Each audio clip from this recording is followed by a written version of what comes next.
بسم اللہ الرحمن الرحیم. السلام علیکم ناظرین. پروگرام انسائٹ کے ساتھ میں ہوں آپ کا میزبان سلیم بخاری.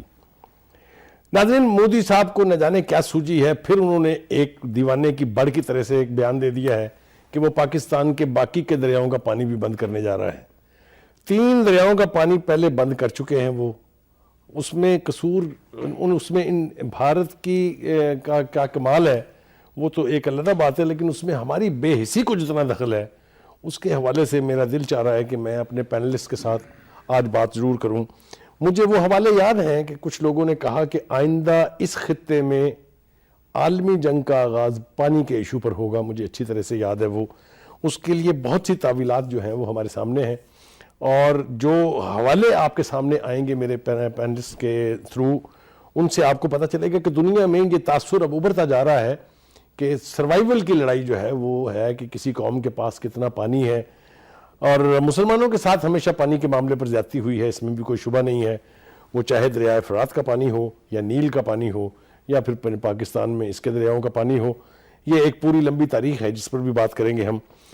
اس وقت ہم نے 2 باتوں کا تعین کرنا ہے. ایک تو یہ کہ مودی صاحب اس حوالے سے کرنا کیا چاہتے ہیں, اور دوسرا یہ کہ ہماری حکومت جو اپنے آپ کو نمائندہ حکومت کہتی ہے, الیکٹڈ حکومت کہتی ہے, وہ اس سلسلے میں کیا کر رہی ہے. اس پر مزید بات کرنے سے پہلے میں اپنے پینلسٹ کا تعارف آپ سے کرا دوں. میرے ساتھ تشریف رکھتے ہیں سلمان نجیب صاحب, یہ chairman Pakistan business water council کے یعنی نمائندگی کریں گے یہاں پر بیٹھ کے. ویسے تو ان کا پروفائل بہت بڑا ہے اور کافی تفصیل سے وہ بیان بھی کیا جا سکتا ہے. آپ نے بھی یہ جنگ, یہ جہاد جو ہے پانی کے حوالے سے, یہ کافی عرصے سے اس کا آغاز کر دیا ہوا ہے. کالا باغ ڈیم کے حوالے سے آپ نے سیریز آف پروگرامز میرے ان کے ساتھ دیکھے ہوں گے. اس کاز کو بھی لے کے ان کا جو رول ہے وہ انڈرمائن نہیں کیا جا سکتا. اس کے ساتھ تشریف رکھ رہے ہیں فرخ سہیل گوئندی صاحب. وہ تو میرے ریگولر پینلسٹ ہیں, اس کو مجھے تعارف کرانے کی ضرورت نہیں ہے. کبھی کبھی کچھ عرصے کے لیے فرار ہو جاتے ہیں, اور فرار کا رخ ہوتا ہے تو ترقی کی طرف ہمیشہ, لیکن جب ہمارے قابو آ جاتے ہیں تو ہم ان کو پکڑ لیتے ہیں. تیسرے میرے مہمان جو ہیں وہ قابل احترام ہیں بہت میرے لیے, خالد محمود رسول صاحب. آپ پولیٹیکل اکانومسٹ ہیں, ایک کتاب ان کی دیکھ چکا ہوں میں, بہت ہی کمال کی کتاب انہوں نے لکھی ہے, اور یہ I can say that he is a man of letters. تو ان سے بھی بات کریں گے, ان کا پوائنٹ آف ویو بھی لیں گے. آغاز کرتے ہیں سلمان نجیب صاحب سے. سلمان صاحب, یہ آپ سے گفتگو تو آف دا مائک بھی ہوتی رہتی ہے, آپ کی تحریریں خود ہمارے اخبار میں چھپتی ہیں, ہم نے پڑھی ہیں بہت سی. وہ آپ یہ بتائیے گا کہ جو مودی صاحب نے جو تھریٹ کیا ہے اس کو لے کے ہم کھڑے کہاں ہیں؟ مودی کتنا اگریسو ہے اور ہم کتنے پریپیئرڈ ہیں ٹو ٹیک اٹ؟ بڑا کنٹراسٹ ہے جی, بہت فرق ہے ہماری سوچ میں اور ان کی. میں سمجھتا ہوں میرے ساتھ جو میرے بزرگ ہیں, دوست شمس الملک صاحب اور سردار طارق, ایکس ممبر واٹر وابڈا, شمشاد گوہر گراؤنڈ واٹر اسپیشلسٹ نمبر 1 ہے اس وقت پاکستان کے, ریٹائرڈ ہیں ویسے تو, بیگم زیگم حبیب صاحبہ ڈاکٹر, ہم سب کا یہ خیال ہے کہ پاکستان واٹر سیکٹر میں بلائنڈ فلائی کر رہا ہے جی, ٹوٹلی اندھوں کی طرح جی. اور ہم اندھیرے میں اس طرح گروپ کر رہے ہیں, جبکہ ہمارا دشمن اتنا شاطر ہے, اس کو میں اب اس کو حریف نہیں کہتا, وہ ہمارا دشمن ہے. جو میرے بچوں کا پانی چھینے گا میرے سے, وہ میرا دشمن ہے, حریف نہیں رہا وہ. ٹھیک, وہ اس وقت قطع کلام معاف کر رہا ہوں. ناظرین یہ بات آپ سن لیجئے گا, آج کے بعد جب ہم واٹر کے حوالے سے بات کریں گے تو ہندوستان جو ہے نہ وہ ہمارا ہمسایہ ہے, نہ وہ ہمارا دوست بننے کا اہل ہے, نہ وہ اس قابل ہے. ہم آج کے بعد پانی کے حوالے سے بھارت کو پاکستان کا دشمن نمبر 1 قرار دیں گے. سر, آپ کو پتہ ہے کہ انگریز نے جو اس کو مشورہ دیا ہوگا یقیناً, کہ اس نے جو ریڈ کلف ایوارڈ میں مادھوپور راوی کے اوپر کنٹرول ویلو, جو اس کو ہم واٹر ورکس کہتے ہیں, کنٹرول ویلو ہے, اور فیروز پر جو ستلج کا کنٹرول ویلو ہے جس میں بیاس کا پانی بھی آتا تھا, آپ کو انہوں نے تقریباً 18% پانی آپ کا ہمیشہ کے لیے کاٹ دیا, لائن مار کر. جو مسلمانوں کی جانیں گئیں وہ سب گئیں, سب نقصان ہوا.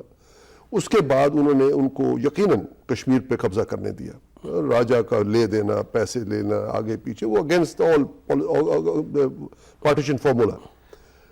اب رہتی ہے بات کہ اب وہ کشمیر انہوں نے کیا ہندوازم پھیلانے کے لیے لیا تھا؟ نہیں, وہ صرف پانی کے کنٹرول تھا. انہوں نے کہا کہ یہ جو جذباتی مسلمانوں کو ہم نے جو خطہ دے رہے ہیں یہ ختم ہو جائے گا. تم پانی یہاں سے تمہیں لائن مار دیتے ہیں, اوپر تم سنبھال لو, چند 1 2 20 30 سال 40 سال کی بات ہے, یہ فارغ ہو جائے گا ملک, نعوذ باللہ. خیر ہم بھی بڑے ڈھیٹ تو ہے, لیکن انفارچونیٹلی سوچنے والے ہمارے میں کم رہ گئے ہیں. ہمارے اس وقت پانی کے اوپر انالیسس کا یہ حال ہے کہ سن 60 میں ہم نے مار کھائی, ہم نے 3 دریا کٹوا لیے اپنے کسی وہم کے تحت کہ جی ہم وہ 3 دریاؤں کو وہاں آپ ہاتھ نہیں لگائیں گے, کشمیر والے پانیوں پہ چلیں یہاں ہم آپ کو دے دیتے ہیں 100%. ہم نے اپنی کلہاڑی اپنے پیروں پہ خود ماری. کتنا پانی وہ روک سکتے تھے؟ there has to be a limit. جب آپ سائن آف کر دیں بات ہی ختم ہو جاتی. 90 ملین پاؤنڈ لے لیے نا ہم کہ جی اس کے آلٹرنیٹ ورکس کے لیے, اور 4 گٹر آپ نے قبول کر لیے. سوچیں آپ, 4 گٹر آپ نے قبول کس نے لیے یہ؟ پاکستان نے. آرٹیکل 4 میں آپ نے 4 گٹر قبول کر لیے. ہڈیارہ ڈرین, فضلکا ڈرین, سلیم شاہ ڈرین, قصور نالا, ایسٹ پنجاب کی 4 بڑی ڈرینیں ہیں. ہڈیارہ تو چیرتا ہوا جاتا ہے امرتسر سے انٹو پاکستان, ہاں, اور ہم اس کو اپنے گراؤنڈ واٹر میں ڈال دیتے ہیں, اور اپنے بھی میونسپل پانی کو ہم صاف نہیں کرتے, نہ اپنے ایگریکلچر رن آف کو جس میں پیسٹیسائڈ ہیں, کیمیکل فرٹیلائزر, اس کو بھی صاف نہیں کرتے ہیں. جو تھوڑی بہت انڈسٹری ایفلوئنٹس ہیں وہ بھی اسی میں پانی میں گراؤنڈ واٹر میں جاتی ہیں. پھر کہتے ہیں جی لوگ ہیپاٹائٹس کے کیوں مریض ہو رہے ہیں؟ یہ کیا ہو رہا ہے؟ پانی تو گر رہا ہے, اس کو کنٹامینیٹ بھی کر دیا گیا ہے, heavy metals and serious bacterial contaminations. ہمیں ہندوستان مائکرو مینج کر رہا ہے جی, یہ ہماری نسل کشی کر رہا ہے, یہ ہمارے ساتھ جینوسائیڈ کمٹ کر رہا ہے. یہ 1967 میں جب ہیلسنکی ہوا, ایکولوجی کا پہلا کہ سائنس بنی, 7 سال بعد بنی, اس کے بعد بھی ہم نہیں جاگے کہ یہ کیا, ہم نے 3 دریا کس طرح اس نے کاٹ دیے ہمارے. ناظرین یہ گفتگو آپ نے سنی ہے, میں تو ڈر سا گیا ہوں, اور ڈرنا بھی چاہیے میرے خیال سے. جس سمت میں یہ اشارہ کر رہے ہیں وہ تو ہماری مکمل بربادی ہے. میں گوندی صاحب کے پاس جا رہا ہوں یہ سوال لے کے کہ انہوں نے ایک طرف اشارہ کیا کہ کچھ لوگوں نے یعنی غیر نااہلیت کا ثبوت دیتے ہوئے یا انڈر گراؤنڈ اور انڈر ٹیبل کوئی ڈیل کر کے پاکستان کے مفاد کو بیچا. Jamaat Ali Shah is one name that comes, جس نے ان سالوں میں پاکستان کی مکمل بربادی کی بنیاد رکھی. وٹ ڈو یو سے سر؟ بالکل درست کہہ رہے ہیں بھائی صاحب, جو نجیب صاحب نے کہا ہے. پاکستان کا پانی کا حوالہ ہو یا دوسرا ایشو, ہم ایموشنل ہیں اور ریشنل اور لاجیکل اور ریسرچ ہے ہی نہیں. آج ماشاءاللہ نجیب صاحب کے ساتھ پہلی دفعہ موقع ہوا ہے ان کو سننے کو, ان کو ہم پڑھتے ہیں. یہ بات بالکل درست ہے کہ پاکستان کی جو بنیاد ہے اور جو یہ تہذیب تھی جو انڈس ویلی سے, اس کو تو کہتے ہیں ہائیڈرولک سیولائزیشن ہے. یہ تو رگ وید پڑھے نا, تو اگر انڈس کے بارے میں پڑھیں تو ان کو فن آتا تھا 6000 سال پہلے بھی پانیوں کے ڈیم بنانے کا. رگ وید میں لکھا ہے کہ یہ پانیوں کو روک لیتے ہیں, یہاں جو کاٹن پروڈیوس ہوتی تھی ایجپٹ تک جاتی تھی. تو اس تہذیب کو پانی سے محروم کرنا, اور آج کی ماڈرن جتنی بھی تہذیبیں ہیں وہ ساری, جیسے آپ نے شروع میں حوالہ اسرائیل کا دیا اور آف کیمرہ نجیب صاحب بات کر رہے تھے, اگر آپ اسرائیل کا جھنڈا دیکھیں تو وہ جو 2 سٹرپس ہیں نا, وہ نیل سے دجلہ فرات تک کی سٹرپس ہیں. یہ ان کا زائنسٹ ایجنڈا ہے جو اسرائیل کا. اور ابھی بھی جو جنگ ہو رہی ہے اسرائیل عراق کی, دجلہ اور فرات کے درمیان ہو رہی ہے, اور نیل تو پہلے ان کے ٹارگٹ پہ ہے چونکہ اسرائیل کے قریب ہے. تو یہ بات کوئی نئی نہیں ہے, پاکستان میں لیٹ پہنچی ہے کہ پانی پر جنگیں ہوں گی. میں پہلے آج سے 30 سال پہلے بھی کانفرنسز میں جاتا تھا تو مجھے ایسے اسکالر ملے نوجوان جو کہتے تھے اگلی ورلڈ وار اس خطے کی نہیں, وہ پانیوں پر ہوگی. لیکن افسوس کہ بیٹل فیلڈ جو ہے خطہ وہ پاکستان ہے. اور اب جب ہندوستان میں ایک شاونسٹک, ایک فنڈامنٹلسٹ نیشنلسٹ پرائم منسٹر بن گیا, تو پاکستان میں 2 رد عمل ہے. ایک تو بالکل سرنڈر ہے اور ایک بالکل ایموشنل ہے کہ ہم جنگ کے لیے تیار ہیں.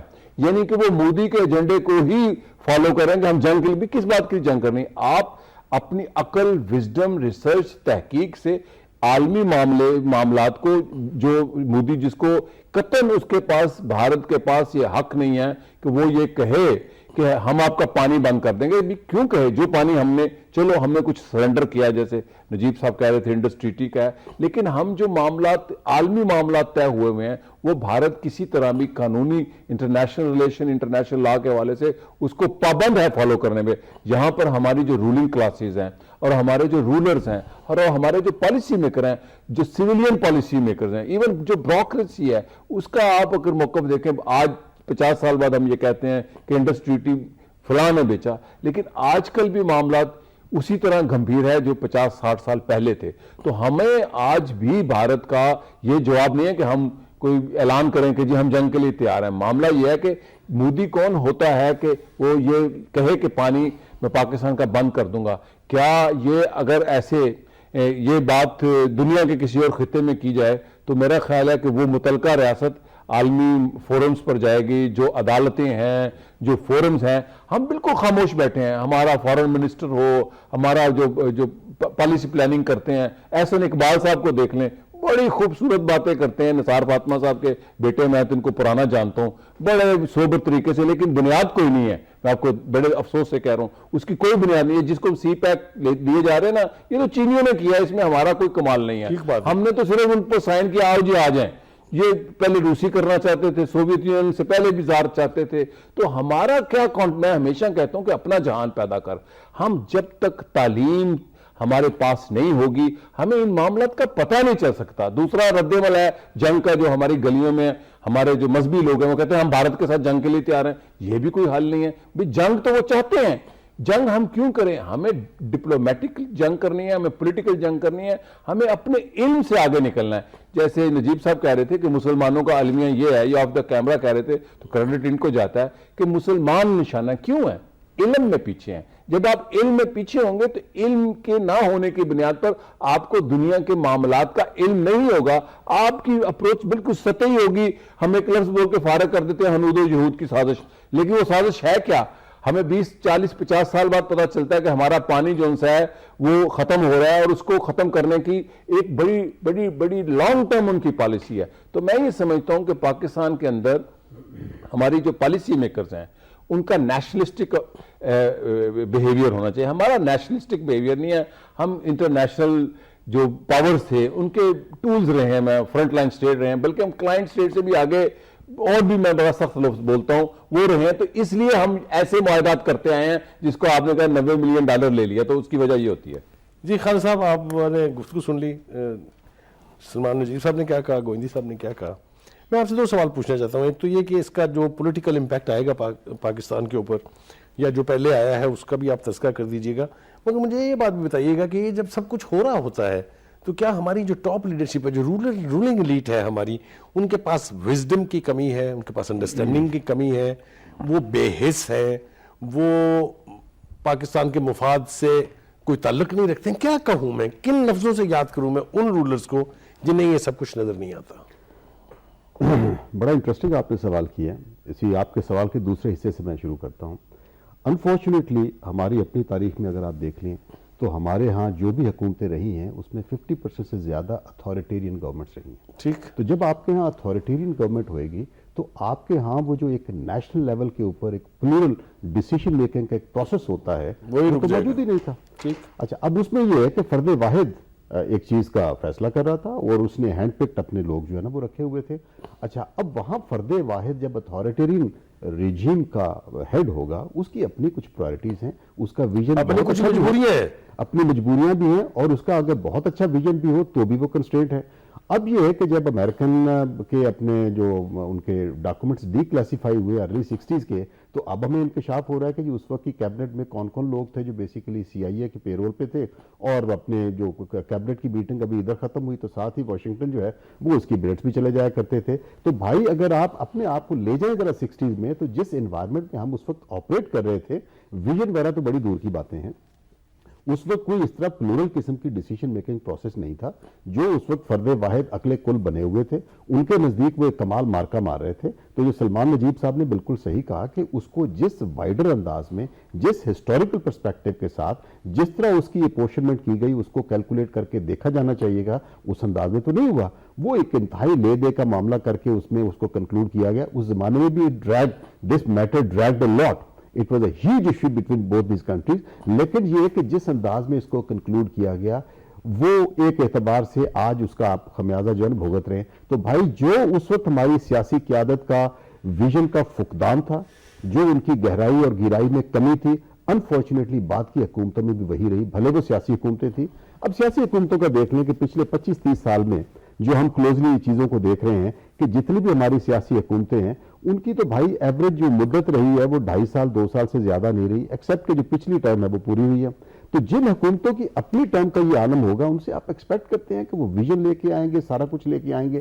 اب ویژن کا تو یہ عالم ہے کہ بھائی آپ نے کہا کہ ہم نے ڈوزیئر بنا کے دے دیا اپنا یو این او کو، کلبھوشن یادو کو پکڑ لیا، اور آپ نے یوں پورٹرے کیا کہ ہم نے یہ پہلی دفعہ ایک سرونگ بندہ ان کا پکڑ لیا اور ان کے فٹ پرنٹ جو ہے نا وہ سارے نظر آنا شروع ہو گئے. اس کے بعد آپ نے کہا کہ نہیں جی اس کے سے تو کوئی خاص چیز نہیں ملی، ہم اس کو کسی بھی سفارتی محاذ پہ لے جانے کے لیے اس کو انکیش کرنے پہ تیار نہیں. اب آ جائیں اس سے پانی کے مسئلے کی بات کریں. اب پانی کا یہ جو انڈس واٹر ٹریٹی ہے، by the way this is an international treaty, اور پاکستان انڈیا کو واحد 2 ملک نہیں ہے کہ جن کے درمیان میں یہ ٹریٹی ہوا ہے. آپ افریقہ کے بے تحاشا ممالک کو دیکھ لیجئے، ایشیا کے بے تحاشا ممالک کو دیکھ لیجئے، ان کے درمیان میں ایسے بے تحاشا ٹریٹیز ہیں، وہ ٹریٹیز ریسپیکٹ کیے جاتے ہیں. یہ انٹرنیشنل ٹریٹی جو ہوتا ہے ان کا اپنا ایک سٹرکچر ہوتا ہے. یہ اتنا آسان نہیں ہے کہ یونیلیٹرلی ایک ملک کہہ دے کہ میں تینوں کا بند کر دوں گا. یہی انڈیا جو ہے اس کا جو پانی کے ساتھ معاملات ہیں وہ نیپال کے ساتھ بھی ہیں، بنگلہ دیش کے ساتھ بھی ہیں. اچھا پاکستان کا جو بھی برا یا بھلا یہ واٹر ٹریٹی ہے اس میں دیر از انٹرنیشنل سٹرکچرز ہے، اس میں تھرڈ پارٹی آپ ایک ایکسپرٹ بھی ہو سکتا ہے، اس میں آپ کورٹ میں بھی جا سکتے ہیں، سو آن سو فورتھ. لیکن اس کے ساتھ ساتھ آپ کے پاس ایک بہت بڑا راستہ کھلا ہے، وہ ہے سفارتی محاذ کا. تو جناب مجھے یہ بتائیے، آپ نے بالکل صحیح اس طرف سمت اشارہ کیا کہ انفارچونیٹلی یہ جب سے اسے لفظ جس طرح ہم آبی دہشت گردی یا آبی جارحیت یا آبی جنگ کا لفظ نام دیتے ہیں، اور سلمان نجیب صاحب نے بڑا اس کو ایپٹلی اس کو ڈسکرائب بھی کیا کہ اس کا امپیکٹ کتنا ہے.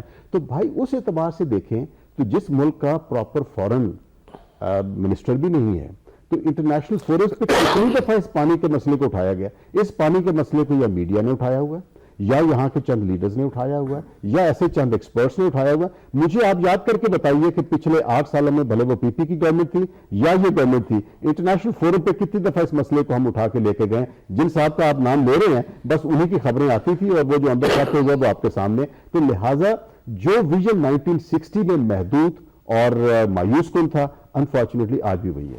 ناظرین گفتگو کر رہے ہیں ہم کہ مودی صاحب نے جو دھمکی دی ہے کہ پانی بند کر دیں گے، اس کے اوپر ہم کہاں کھڑے ہیں.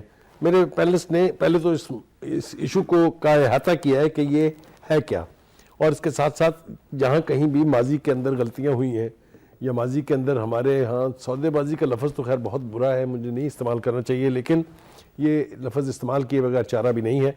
واپس آئیں گے بریک سے تو اس موضوع کو اور آج ہماری خواہش ہوگی ہے اور میری ریکویسٹ ہوگی اپنے پینلسٹ سے کہ کھل کے بات کرنی جو ہے پاکستان کے دریاؤں کا بند کر دیں گے. باقی بھی میرے پینلسٹ کے مطابق یا جو کنسنسس اب تک بلڈ ہوا ہے وہ یہ ہے کہ انٹرنیشنل ٹریٹیز کو یونیلیٹرلی اٹھا کے پھینکا نہیں جا سکتا، اس کا ایک طریقہ کار ہوتا ہے.